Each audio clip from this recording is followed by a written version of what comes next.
Monsieur le ministre Luc Châtel, merci d'être avec nous. Bonjour. Bonjour. Il y a eu un engagement international dans les Millennium Goals pour que tous les enfants du monde soient scolarisés d'ici 2015. Est-ce réaliste? Écoutez, je crois que le sommet WISE est très important parce qu'il permet de confronter nos points de vue, de définir des stratégies, d'échanger sur cet objectif ambitieux. C'est vrai que ce sera difficile. Je crois qu'il faut que chacun des pays au niveau national y contribue. Et puis il faut nouer des partenariats internationaux pour faire en sorte que l'éducation serve à la fois à lutter contre la pauvreté, l'éducation serve aussi à lutter contre les fondamentalismes, et puis l'éducation serve à insérer professionnellement nos jeunes partout dans le monde. La crise est en train de frapper très fort certains pays du monde. L'éducation est en train de payer les prix forts aussi pour cela.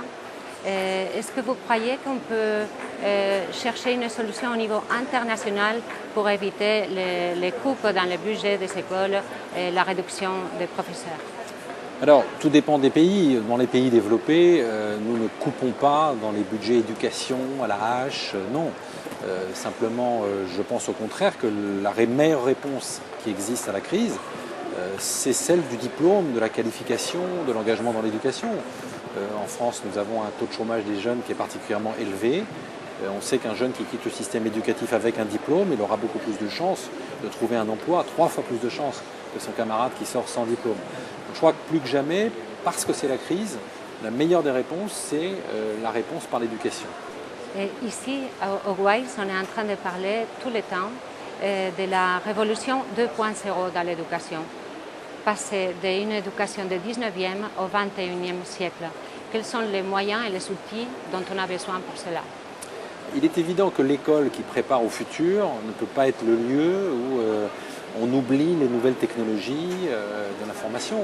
Donc c'est un instrument nouveau qui est très important parce que ça permet d'ouvrir le champ pédagogique, ça permet d'améliorer la pratique éducative, d'obtenir de meilleurs résultats.